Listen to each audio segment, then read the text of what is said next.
মুখোশ কেবল কোনো উৎসবের উপকরণ নয়, বরং আমাদের ইতিহাসের এক জীবন্ত দলিল। ভারতের উত্তর থেকে দক্ষিণ, পূর্ব থেকে পশ্চিম সর্বত্রই ছড়িয়ে আছে এই বৈচিত্র্যময় শিল্প। কিন্তু আধুনিকতার ভিড়ে আমরা কতটা জানি এই ঐতিহ্য সম্পর্কে? ভারতের সেই দুর্লভ মুখোশ সংস্কৃতির ইতিহাস ও বর্তমান অবস্থাকে তুলে ধরতে তৈরি হয়েছে এক অনন্য তথ্যচিত্র, মাস্কলোর অফ ইন্ডিয়া। এই তথ্যচিত্রের নেপথ্যে রয়েছে দীর্ঘ 4 বছরের এক নিরলস সংগ্রাম। কেবল তথ্যের খাতিরে নয়, বরং এই শিল্পের প্রতি গভীর ভালোবাসা থেকেই জন্ম নিয়েছে এই প্রজেক্ট।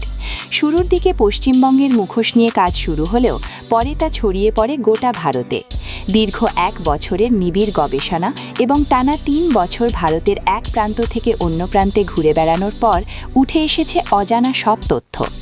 গবেষণায় দেখা গেছে ভারতের 13টি রাজ্যে একসময় মুখোশ শিল্পের ব্যাপক প্রচলন ছিল, কিন্তু সময় বদলানোর সাথে সাথে 3টি রাজ্যের এই সংস্কৃতি এখন বিলুপ্তপ্রায়। সেখানকার ঐতিহ্যবাহী মুখোশগুলো আজ আর মানুষের হাতে নেই, সেগুলোর জায়গা হয়েছে কেবল মিউজিয়ামের কাচের আলমারিতে।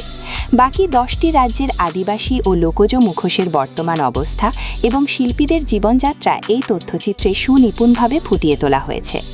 ডকুমেন্টারি বা তথ্যচিত্র তৈরি করা কোনো সাধারণ কাজ নয়। এই যাত্রায় প্রতিকূলতা ছিল পদে পদে। দুর্গম এলাকা, ভিন্ন ভিন্ন ভাষা আর অনিশ্চিত পরিস্থিতির মোকাবিলা করতে হয়েছে পুরো টিমকে। বিশেষ করে নাগাল্যান্ডের মতো জায়গার মুখোশ শিল্পী বা হায়দ্রাবাদের বিশেষ চেরিয়াল মুখোশ নিয়ে কাজ করার অভিজ্ঞতা ছিল রোমাঞ্চকর ও চ্যালেঞ্জিং। অনেক শিল্পী আজ আর্থিক অভাব আর নতুন প্রজন্মের অনীহার কারণে এই আদি পেশা ছেড়ে দিচ্ছেন।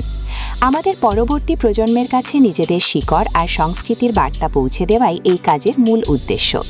ভারতের এই 1000 বছরের শিল্প যাতে কেবল মিউজিয়ামের বস্তু হয়ে না থেকে যায়, তার জন্য সামাজিক ও সরকারি সচেতনতা আজ বড় প্রয়োজন। মাস্কলোর অফ ইন্ডিয়া আমাদের মনে করিয়ে দেয়, নিজের ইতিহাসকে না জানলে ভবিষ্যৎকে গড়া সম্ভব নয়। এই কাজ কেবল বিনোদনের জন্য নয়, বরং ভারতের সমৃদ্ধ সংস্কৃতির এক অমূল্য দলিল হিসেবে থেকে যাবে। কথা যেটা বলতে পারেন ভারতের মুখোশ কথা, আমি যখন ডিওপির কাজ করতাম বহু বছর আগে, যখন আমি ছোট ছিলাম রাদার, তখন আমি ওয়েস্ট বেঙ্গলের যতগুলো মাস্ক আছে না, সেটা নিয়ে একবার একটা কাজ করেছিলাম। I was doing the camera দেন।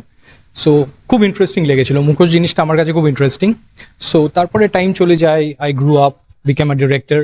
তারপরে আমি অ্যাপ্রোচ করি just not waste Bengal, entire ইন্ডিয়ার উপরে কাজটা করার জন্য to my producer, and my project goat approved.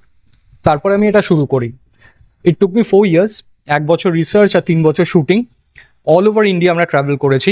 আর খুব স্পেসিফিক্যালি যদি বলতে হয়, টোটাল 13 মাস্ক রিসার্চে যেটা পাওয়া গেছিলো অল ওভার ইন্ডিয়া, 13টা স্টেটে মাস্ক ছিল। কিন্তু তার মধ্যে এখন 3টে স্টেট আপনার এক্সটিং করে গেছে মাস্ক। আপনার লাইভ মাস্ক নেই, এক্সটিং করে যাওয়া মানে সেগুলো মিউজিয়ামে চলে গেছে, সেটার আর কোনো ফিজিক্যালি কোনো তার এক্সিস্টেন্স নেই ওইভাবে, বা আর্টিজান নেই যারা বানায়, বা কোনো পারফরমেন্স হয় না। সো বাকি যে 10টা স্টেট আছে, সেই 10টা স্টেট নিয়ে আমি এই কাজটা করেছি। 10টা স্টেটের ইন্ডিজেনাস মাস্ক, ট্রাইবাল মাস্ক পুরোটাই এই প্রজেক্টের মধ্যে আছে আমার। আমরা বেঙ্গলে আমরা খুব লিমিটেড, আমাদের নলেজটা অ্যাকচুয়ালি, আমিও যখন রিসার্চ করেছিলাম না, তখন আমি নলেজে খুব limited. Chhau is very important. West Bengal আর ঝাড়খণ্ডের ছৌ নিয়ে প্রচুর কাজ হয়েছে, কিন্তু আপনি কোথাও নাগাল্যান্ডের মাস্ক নিয়ে পাবেন না। বা নাগাল্যান্ডে আমরা যে জায়গাটা গেছিলাম লংবা, সেটা মানে ফিজিক্যালি ডিভাইডেড অ্যামং ইন্ডিয়া আর মায়ানমার। এখনো লাইভ মাস্ক আছে। সো 10টা স্টেটের মাস্ক নিয়ে কাজটা করা হয়েছে। পরিকল্পনাটা কতদিন এক্সিকিউট করতে লেগেছে না ভেবেছি কতদিন, টোটাল 4 years। ইন্দ্রনীল সরকার। এটা আর্কাইভাল, বেসিক্যালি ইনফরমেটিভ, এন্টারটেনমেন্ট বিশেষ কিছু নেই। খুব ফ্র্যাঙ্কলি যারা পড়াশুনো করছে বা যারা রিসার্চ করছে তাদের কাজে লাগবে, প্লিজ। দেখুন, মিউজিয়ামে জিনিসটা যখন চলে গেল, দ্যাট মিনস ইটস এক্সটিং, মারা গেছে জিনিসটা। মারা যাওয়ার জিনিসটাই মিউজিয়ামে আমরা রাখি। আমি চাই না অ্যাকচুয়ালি, মানে এটা হলে ভালো হয় যদি জিনিসটাকে লাইভ রাখা যায়, মিউজিয়ামের বাইরে রাখা যায়, তাহলে আমরা নেক্সট জেনারেশনও গিয়ে দেখতে পারবে জিনিসটা কি, because history is very important for the future actually. আর কী কাজ করছি, টেল অফ 7 সিস্টার্স বলে একটা প্রজেক্ট চলছে, যেটা 7টা নর্থ ইস্টার্ন স্টেট নিয়ে তাদের ইন্ডিজেনাস কালচারের উপর একটা প্রজেক্ট চলছে। দ্যাট অলসো 2 years হয়ে গেছে, এই বছরে শেষ করব কাজটা।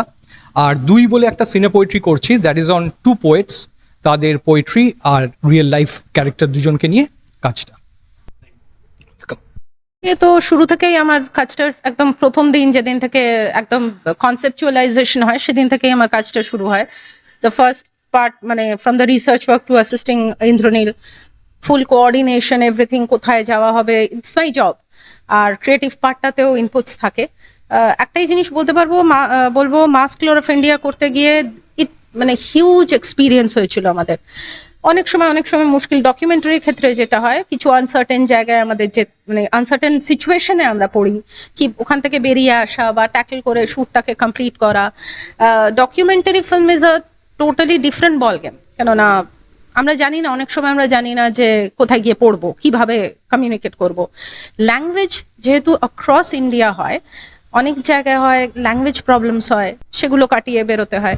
So it's a different experience documentary. আর কি তো ফার্স্ট অফ অল এটা করতে গিয়ে আমরা যেটা জানতে পারি যে কতগুলো মাস্ক আমরা অলরেডি উই হ্যাভ লস্ট। আপনারা যেটা দেখছেন, উই হ্যাভ অলরেডি লস্ট মানে অনেক মাস্ক আছে যেগুলো আর আজকের দিনে আপনি পাবেনই না মাস্ক মেকিং।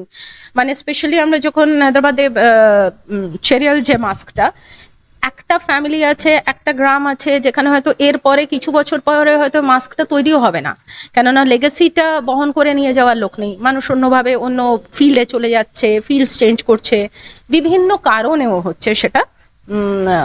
ফাইন্যান্সিয়াল একটা রিজন থাকে, হ্যাঁ, সব রকম ভাবে সংগ্রহ খুব দরকার। হ্যাঁ, খুব দরকার। মানে আমার মনে হয় না খুব বেশি কাজ হয়েছে মাস্ক নিয়ে ক্রস ইন্ডিয়া, কোনো খুব বেশি কাজ হয়েছে বলে। আর যেটা আপনি বললেন যে হ্যাঁ, কিছুটা সরকারি সাহায্য এবং কিছুটা মানুষকেও এগিয়ে আসতে হবে, যারা স্পেশালি যারা দ্য কমিউনিটিস যারা ইনভলভ। কিছু জায়গায় তো ট্রাইবাল মাস্ক হয়, বাইরের মানুষরা ইনভলভ থাকে না, তাদেরও এগিয়ে আসতে হবে নিজেদের ঐতিহ্যটা বহন করে নিয়ে যাওয়ার জন্য। দুদিক থেকেই ব্যালেন্সটা থাকা খুব দরকার। হ্যাঁ, ডেফিনেটলি গভর্নমেন্ট এবং বাইরে থেকে সাহায্য ওদের একটু দরকার। আমরা অ্যাকচুয়ালি এই যে ঐতিহ্য, আমাদের যে কালচারাল পার্টটা না, সেইটার একটা সম্বন্ধে জানাটা আজকের জেনারেশনের খুব দরকার। এটা তো পার্ট অফ আওয়ার হিস্ট্রি, ভারতীয় সংস্কৃতির একটা খুব বড় পার্ট, যেটা আমরা খুব একটা আমরা তো হ্যাঁ, কিছু আমরা তো খুব লিমিটেড জিনিস সম্বন্ধে জানি, খুব লিমিটেড মাস্ক, যেটা সবাই তো সবটা জানে না। আমার মনে হয় না নাগাল্যান্ডের যারা হেড হান্টার্স আছে তাদের সম্বন্ধে খুব বেশি মানুষ জানে, কিছু ভুল ধারণা আছে। আমি চাই এই ফিল্মটার মাধ্যমে এটাই আমাদের আর একটা বার্তা আছে যে know your history, know your culture, আর তার পেছনের স্টোরিটা একটু নতুন জানাটা খুব দরকার। নতুনের থেকে আমি অ্যাসোসিয়েট ডিরেক্টর অফ মাসলো, তাহলে খুব ভালো হয়। ঠিক আছে, দেখতে থাকুন, সঙ্গে থাকুন বেঙ্গল নিউজ টিভি।